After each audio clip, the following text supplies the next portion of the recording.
My friends, while you were sleeping last weekend, the Strait of Hormuz changed hands. Iran believed that shooting down an American drone would be the ultimate checkmate on the international chessboard. But what the generals in Tehran didn't foresee is that in just 48 hours, their entire command and control network would simply cease to exist. My friends, wasn't it just an ordinary bombing? Well, loaded with loud explosions to make the front pages of traditional newspapers, it was a surgical blackout that left the Revolutionary Guard completely blind, deaf, and mute in front of everyone. What you're about to understand now is how the only type of jet that rarely appears in major headlines. It disintegrated the defense infrastructure that the theocracy took decades to build along its borders. Pay attention. On June 1st, 2026, the material reality of global energy security. It collided with the geography of the Strait of Hormuz, where Iran tried to surround a maritime choke point only 39 kilometers wide. Imagine 20% of all the world's oil passing through a narrow corridor, where the regime unilaterally decided that international rules and the sovereignty of the waters no longer mean anything. Acting as an aggressive player trying to impose an artificial jurisdiction extending 32 kilometers beyond its coast to extort global trade. An unarmed, unmanned American aircraft was carrying out its routine surveillance, flying in international airspace, staying more than 22 kilometers away from the Iranian territorial boundary. When it came under attack authorized and carried out by the Aerospace Division of the Islamic Revolutionary Guard Corps. What no one in the mainstream media is talking about with the seriousness it deserves is that this shootdown happened at the exact moment when complex diplomatic negotiations were taking place behind the scenes, with the Trump administration sending a physical messenger carrying the revised terms of a memorandum of understanding for a 60-day ceasefire whose envelope was in direct transit to the fortified underground complex of the Iranian leadership. The regime's military tracked the drone with electro-optical sensors, calibrated their aim, and fired the warhead to record the impact as a trophy for state propaganda. But the Western attack came without press statements or warning phone calls, launching a strike package that pulverized the enemy's communications. Before the Ayatollahs even had a chance to open the documents sent by the White House. And then you might imagine that it was the stealth F-35 fighters that did the dirty work in this retaliation operation, but you're wrong. They operated only as the invisible security guards of the air perimeter, clearing the skies of possible manned threats, because the real executor of the electronic collapse was the EA-18 Growler. Yes, my friends, the F, but why this jet? Became the biggest nightmare for Iranian generals in the last 48 hours. Look at the level of engineering of this aircraft. The Growler doesn't just fire conventional heavy munitions. It fires destructive algorithms directly into the guts of the enemy's electromagnetic spectrum. While the Iranian radar screams into space searching for the enemy, the Growler just listens passively. Through the ALQ-218 receivers installed on the tips of its wings, it maps the exact geolocation of the defense without transmitting a single watt of energy. The millisecond the antenna emits a signal in an attempt to track the naval force, it signs its own death sentence. The computer of the Growler locks the coordinate and launches the AGM-88 HARM anti-radiation missile, which descends surfing. The very electronic beam emitted by the enemy until it explodes and pulverizes the installation instantly. Carrying 4 Harpoon missiles, HARM AN ALQ-590 jamming system. This aircraft flooded all frequencies in Iran, shutting down transmissions from Kesh Island, and leaving the theocracy's operators staring at the complete emptiness of dark screens long before they could hear the sound of the turbines crossing the horizon. Look at this, my friends. And if you think Iran's big problem was losing its coastal surveillance antennas, wait until you see what happened to the drones that were already flying in the middle of the channel. The downing of the American unmanned vehicle worked as a tactical trap that lured the regime into a cascading disaster. The response from Central Command CENTCOM abandoned bureaucratic notes of protest and started using pure electronic signals to send a message of strength, destroying the credibility of the Revolutionary Guard. Directly on the internet, through blunt confirmations on their social media.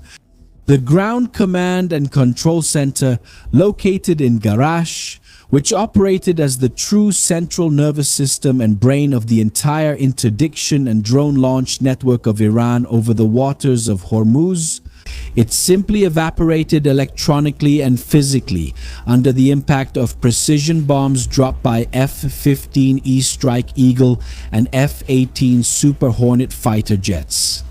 My friends, these machines are amazing.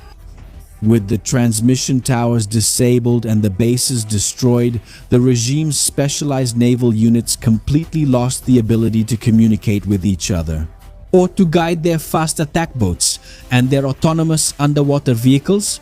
Two one-way attack drones that had already been launched to threaten merchant ships on the waterway lost their control signal and became easy targets in the sky. In a desperate attempt to respond to the technological massacre, Iran's Aerospace Command fired 2 ballistic missiles at the positions of Western forces stationed at a forward base in Kuwait. But the engineering of the interception shields worked perfectly and destroyed both warheads in the air with 0 casualties, exposing the material weakness of the regime's missiles. A few days after a previous shrapnel attack had injured 5 American soldiers in the same region, proving that the defensive perimeter was sealed with armor, an absolute barrier. Now, the pattern we're observing behind the scenes is much darker than what the news shows, my friends. The resignation of President Masoud Pezeshkian is no coincidence of timing. There is a silent and violent civil war tearing apart the stability of the Tehran palace at this very moment. On one side, you have the civilian government desperately trying to negotiate a 60-day ceasefire to avoid total economic collapse under the blockade. On the other side, the bankrupt radical faction of the Revolutionary Guard operates as a criminal parallel state that answers to no legal authority in the country and seizes control of the most sensitive security decisions. In the leaked secret document, Pezeshkian directly accuses the generals of having carried out a silent coup behind the scenes and of having completely isolated the civilian leadership from the decision-making processes. After the killing of Ali Larihan, Secretary of the Supreme National Security Council, and his brother, the commander of the base militia, Ali Adshir Amoli Larihan. The killings within the Larihan family were planned internally by the Revolutionary Guard itself to remove the moderate voices that threatened the absolute power of the radical militia controlled by Commander Ahmad Vahid. While the state's propaganda machine rushes to deny the crisis and label the information as lies from the opposition, the commander of the Aerospace Force, Brigadier General Amir Rajizadeh, went on public television to take responsibility for shooting down the drone and confirmed that he himself ordered the ballistic attacks against Kuwait, openly declaring that the Guard reserves the ultimate right to ignore any agreement made with the West. This armed insurrection coincides with an unprecedented ideological mutiny within Parliament, where members of the front, Paidari, used Telegram channels to publish harsh criticism based on the Quranic story of Noah's corrupt son, publicly challenging the ability and legitimacy of Mojtaba Khamenei to succeed his father after the elimination of the former supreme leader, which took place on February 28. The question now on the table is straightforward. Is Washington wasting time signing papers with civilian politicians who have no real power? Or with extremist politicians who control the triggers in the barracks? The physics of modern military friction has imposed an unsustainable mathematical failure on Iran's saturation plans, dictated by clear industrial numbers with no room for dramatic adjectives. Each attack drone launched by the Revolutionary Guard's workshops costs the regime about $30,000. However, in the response mechanism set up in the sky, the F-15E Strike Eagle fighters began to use the APKWS system, which turns ordinary 70mm rockets into highly precise, laser-guided projectiles. Each unit of this interceptor rocket costs exactly $25,000. Put this data on the scale to understand the economic reversal at the front. For the first time in modern warfare, the Defense Force earns $5,000 for each airborne threat it eliminates, disrupting the enemy's strategy with an unbeatable financial approach.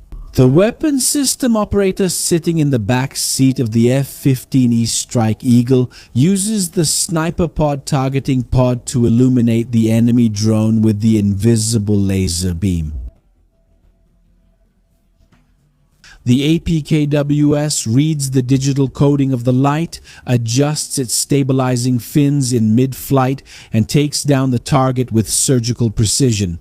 It's like knocking down targets at a low-cost shooting range, saving the valuable Patriot missiles that cost millions per shot.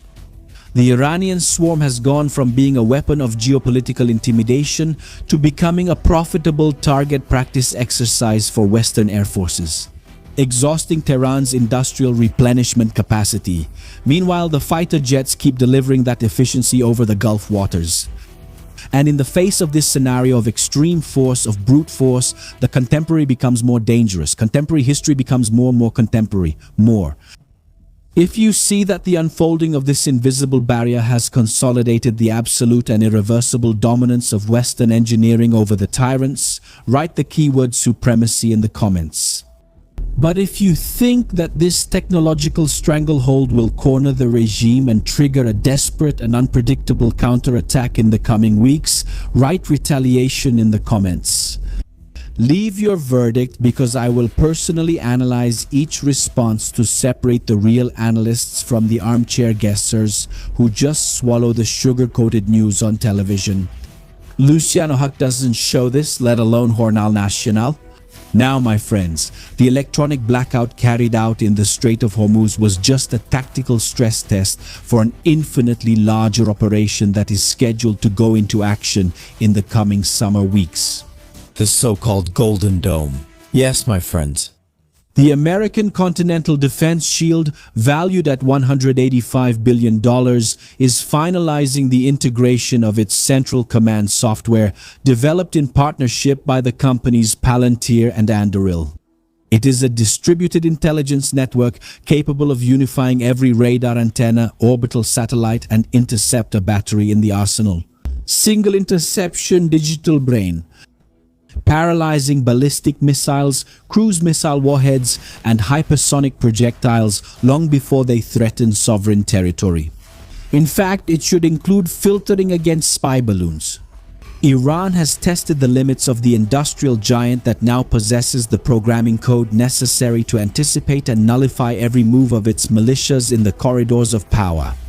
China understood the seriousness of the signal and went 7 consecutive days without carrying out a single military air sortie near Taiwan, marking the largest and longest operational pause of its air forces since the year 2022, demonstrating that the command in Beijing pulled back its jets to carefully study the speed of the spectral chokehold applied by the United States. While intelligence reports try to decipher whether the recently lost F-15E fighter jet in the theater of operations was targeted by missile technology secretly supplied by the Chinese industry, look at this, my friends. What I reveal to you here is just the surface. Those inside our intelligence bunker were already monitoring these signs of saturation and the secret reports of ammunition shortages long before this network went down and the mainstream media tried to hide the truth. We don't make cheap promises. We work with raw tactical facts alongside more than 3,000 elite analysts who cross-reference data from border sensors and cyber intelligence in real time. And access to our platform without censorship or persecution is available through the QR code on your screen, in the first pinned comment, and in the video description. So don't waste time. Come join our community that keeps growing. Yes, my friends, protecting your mind is the first rule of this game. And if your main goal is to extend this protection to the moral integrity of your home, check out our exclusive channel for series and movies. An independent curation of the highest visual quality, completely free from woke culture or any ideological indoctrination. Developed for you to watch with your loved ones, straight to the point. Well, the link is in the description, in the first comment, and in the card that will appear now on your screen.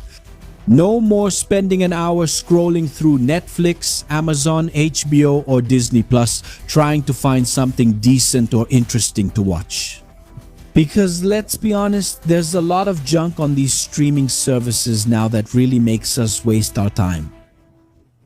And with that in mind, we've already put together a curated list with suggestions of what you can watch without worry, things that will be good and won't be a waste of your time, okay? Well, now for the most important part. Subscribe to the channel and turn on the notification bell to keep up with the behind-the-scenes developments in the corridors of power. And don't forget to leave your mandatory like for the algorithm and share this intelligence analysis with those who need to wake up to the reality of the real world. Cheers to your mind. I'm Shimon Oliveira and I'll see you in the next video. Because while you were sleeping during the last video, over the weekend, the Strait of Hormuz changed hands. See you next time.